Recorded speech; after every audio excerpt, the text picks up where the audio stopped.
Dernière partie de ce bocal local avec deux invités encore. Je vous l'annonçais tout à l'heure. Julie Pillant, bonsoir. Bonsoir. Donc vous êtes conservatrice au musée d'histoire du Mans et d'archéologie. Vous venez nous parler de cette exposition Chasse magique et de tout ce qu'il y a autour. Exactement.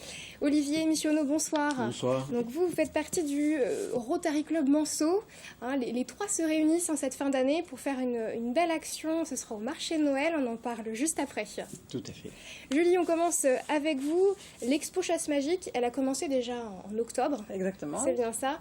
Mais vous en profitez un petit peu pour ces fêtes de Noël, de faire pas mal d'animations autour. Il y a les séances comptées, par exemple. Oui, alors les séances comptées, elles ont déjà démarré. On en a fait déjà 5. Il y en a une dernière début janvier, Oui. le 8 janvier, avec des conteuses qui travaillent régulièrement avec le musée du Quai Branly, puisque l'expo Chasse magique, c'est une expo du musée du Quai Branly Jacques Chirac, Oui. dans le cadre du partenariat entre la ville du Mans et ce musée.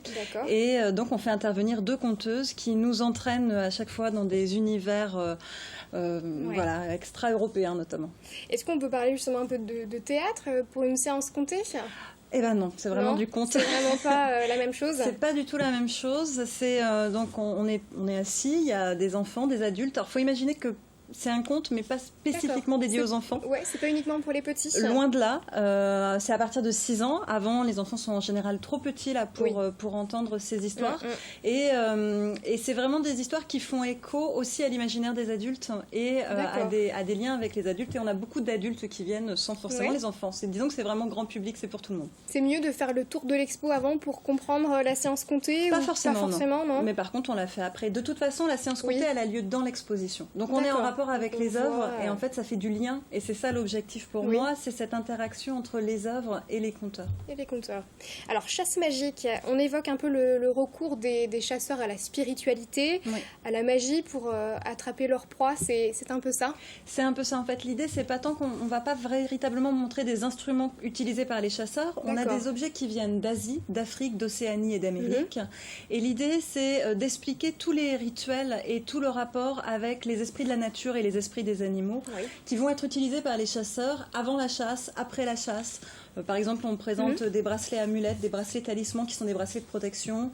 On a une très belle robe d'indienne crow réalisée après la chasse avec des dents d'élan. Donc voilà, il y a des objets assez incroyables dans cette exposition. Et c'est de quelle époque tous ces objets? Alors c'est toujours compliqué de dater les objets des musées du Quai Branly. En général, moi je donne une datation entre 1850 et 1950. C'est des objets relativement récents à l'échelle d'un musée archéologique comme le nôtre, qui ont été récupérés en général dans des missions par des ethnologues au début du XXe, fin du XIXe siècle. Et en général, on ne sait pas quand est-ce qu'ils ont été créés. C'est-à-dire qu'il n'y a pas toute une histoire de l'objet qui nous permet de le dater précisément. Donc on donne à peu près cette fourchette, 1850-1950. Pour rentrer un peu plus dans l'exposition, vous parliez à l'instant de talisman. Est-ce que justement il y a un peu cette ambivalence où le chasseur doit atteindre sa proie mais aussi s'en protéger? Alors oui, enfin ça dépend, c'est compliqué en fait parce qu'il y a, en fonction des pays, en fonction des peuples et des tribus, ça fonctionne pas de la même manière, donc c'est ce qu'on présente. Le talisman par exemple, c'est plutôt pour la partie asiatique et notamment des objets du Vietnam, le côté amulette est plutôt pour la partie Afrique et le côté fétiche est plutôt pour la partie Amérique du Nord. Et la réalité, c'est qu'en fonction donc, de toutes ces tribus, on va certaines fois chercher à se protéger de sa proie en mettant sur soi une protection. Et parfois, au contraire, on va chercher à appeler l'esprit de l'animal pour favoriser la chasse. Ça sera plutôt dans le talisman. C'est-à-dire qu'on va essayer, avant la chasse, d'invoquer l'esprit des animaux pour que la chasse soit favorable et réussir à tuer l'animal. Cette notion de chasse de l'invisible, un petit peu? Oui, alors la chasse de l'invisible, c'est dans la dernière partie de l'exposition. Alors là, c'est encore une autre notion. Et en général, il faut déjà être entré avant dans l'exposition. On est en rapport avec les mondes invisibles et les mondes de la mort. Et comment on va faire des liens avec ces mondes-là à travers des objets.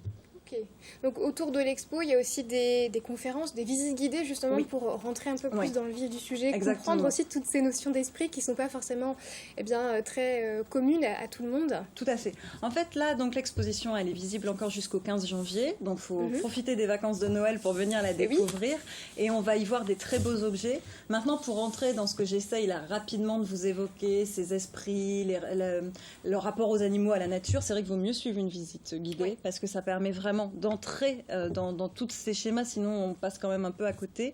Et là, il y a 2 visites qui seront organisées le dernier week-end, le samedi et le dimanche 14 et 15 janvier, pour pouvoir vraiment finir l'exposition en beauté. Entrer dans le vif du sujet. J'ai vu qu'il y avait également à la programmation vacances au musée, donc c'est là pour s'amuser en famille. Oui. Ce sont les mercredis. Est-ce que c'est en rapport aussi avec l'exposition là? Alors tout à fait. La seule chose, c'est que c'est déjà complet. On est victime de notre succès. Donc je peux en parler, mais voilà, on ne pourra plus avoir de place. Mais l'idée, c'est que là, on vient en famille. Alors ça, on en fait toutes les vacances, donc là autour de l'expo, mais toutes nos vacances scolaires, il y a des visites ateliers famille.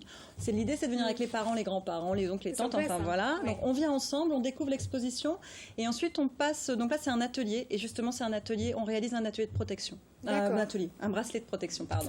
Alors pour finir, on parle aussi des déjeuners au musée. Oui. Alors c'est quoi ce déjeuner Alors les déjeuners au musée, ça fait maintenant 3 ans que je les mets en place. L'idée c'est qu'un jeudi par mois, on vient découvrir une œuvre du musée. Alors là, ça n'a plus rien à voir avec l'exposition. D'accord, c'est vraiment ailleurs. Complètement, c'est plutôt c'est plutôt là sur l'exposition permanente, donc sur l'archéologie. Et on découvre, on discute pendant une demi-heure d'un objet, d'une partie des collections. En général, c'est moi qui l'ai fait.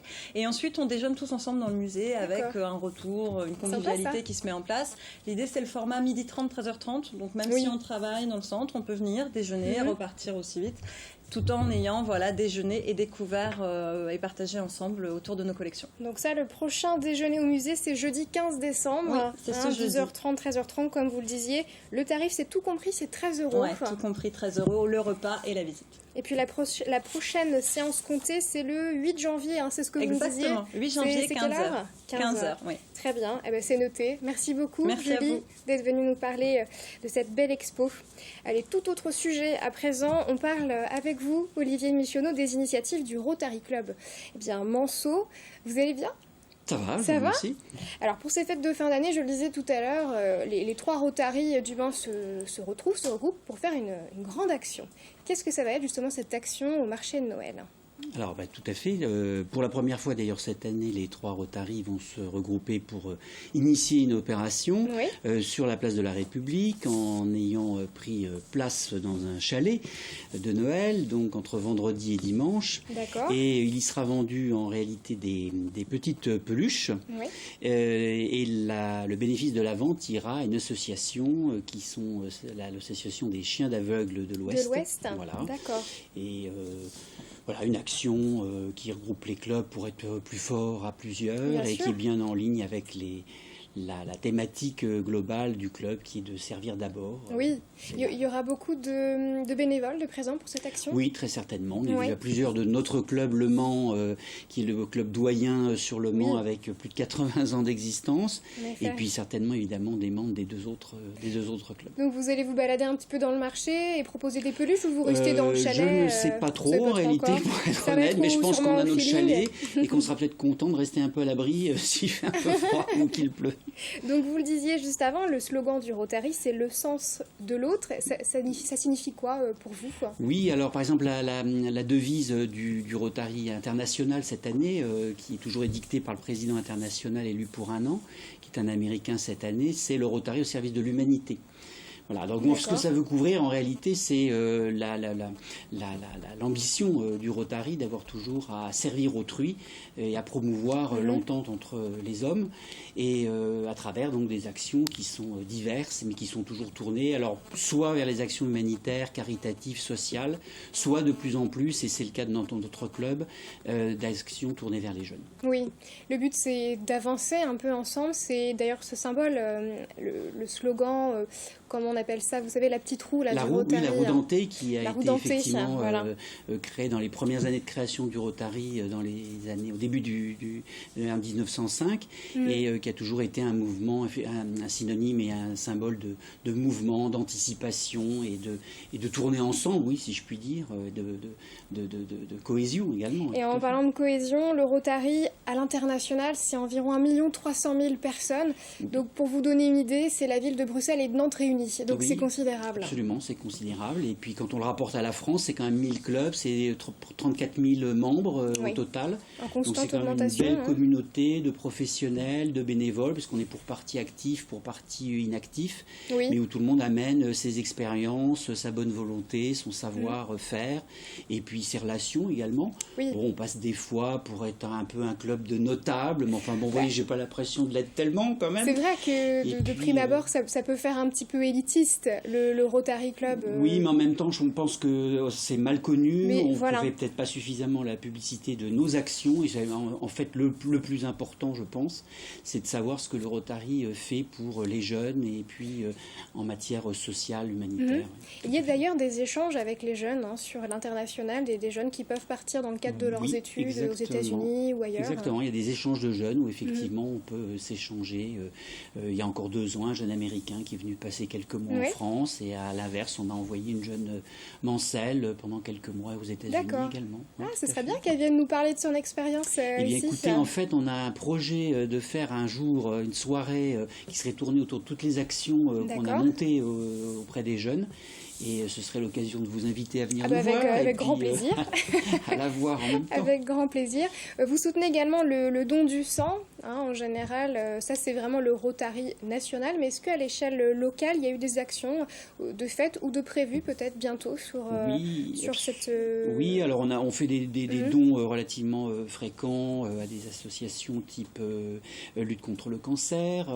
Le week-end dernier, on a fait une opération baptême de piste qui a ensuite délivré un chèque à l'association Arc-en-Ciel. On a équipé une salle pour autistes au foyer d'accueil médicalisé qui s'appelle la salle Sneuzelen, à Coulan-sur-Gé. Chaque année, on emmène les jeunes de l'IME aux 24 heures du Mans pour assister à la séance des essais le mercredi de la semaine. Voilà, donc parmi les opérations. Aussi, l'une des grandes actions, c'est l'accès à l'eau potable. Ça fait très longtemps que le Rotary lutte. Oui, tout à fait. Avec l'éradication de la polio, ce sont effectivement 2 des grandes actions. Alors là, qui sont gérées plutôt au niveau international, parce qu'elles demandent énormément de moyens. Et elles sont donc gérées, mais aussi basées sur tous les dons qui peuvent être et toutes les subventions qui peuvent être remontées du national, des locaux. Est-ce que justement, par rapport à cette échelle nationale, en tant que club plus local, on voit les résultats de la mobilisation internationale? On vous tient au courant de l'avancée Oui, dans le cadre de l'éradication de la polio, ça a été assez net, puisqu'au jour d'aujourd'hui, quasi aucun pays dans le monde ne souffre plus de cette maladie. Voilà, donc ça, on l'a su, oui, bien évidemment. Oui. Le fait de donner, en général, j'imagine qu'on reçoit aussi beaucoup, mais humainement parlant. Oui, alors tout à la fois à travers le club en tant que tel, parce que les membres sont une sorte de famille dont les gens se connaissent bien, s'apprécient, s'entraident parfois, bien évidemment, tout le monde a des hauts et des bas dans la vie, c'est bien évident. Et puis à travers les actions qu'on a, on a beaucoup de retours. Quand on a fait des entretiens pour l'emploi auprès des jeunes, on a bien vu que tout de suite il y avait quelque chose qui se passait avec nous, une sorte de reconnaissance et de remerciement un peu latent comme ça, qui faisait que on avait l'impression d'avoir vraiment été utile, encore une fois. Alors actuellement, on voit à l'image la vidéo du Rotary, une vidéo un peu de teasing de ce que vous faites en général. Est-ce qu'on peut dire que tout le monde peut faire partie du Rotary ou il faut des critères peut-être d'accès comment ça se passe? On entre dans un club Rotary par cooptation. Donc en réalité, il y a les membres sont chacun chargés d'une manière ou d'une autre de chercher des nouveaux membres, de recruter, si on peut dire. Et puis après, il y a toute une série de dîners ou de rencontres qui se font où la personne, l'impétrant, finit par reconnaître un petit peu tout le monde. Et puis après, on présente son CV, ses ambitions à tout le monde, et si tout le monde est d'accord, il devient membre. C'est parti, facile. Ça tourne comme la roue du Rotary. Absolument. Très bien, avec toujours ce message global de paix dans le monde, c'est ce que le Rotary essaie de mettre en avant. Oui, d'entente internationale. On sait bien que c'est pas très évident à faire. Oui, pareil. Pareil. Mais aussi à tel, encore une fois, à travers toutes les actions que peut mener le club, mais Là, évidemment, pas seulement au local, mais à l'international. Quoique, au local, par exemple, nous, on a contribué pendant plusieurs années à la construction d'une école, par exemple, au Cambodge, pays qui avait été bien sacrifié dans son histoire. Et c'était une sorte de témoignage aussi que, voilà, il y avait un nouveau Cambodge et qu'on pouvait aider à cette entente internationale en des enfants un peu défavorisés. Ça, c'est une belle reconnaissance, j'imagine, pour vous. On rappelle les dates, donc, c'est ce week-end, hein? Oui, c'est ce week-end. Ça ouvre donc vendredi jusqu'à dimanche. Jusqu'à dimanche, et quelle heure à peu près aux heures d'ouverture du marché de Noël, hein, on se cale là-dessus.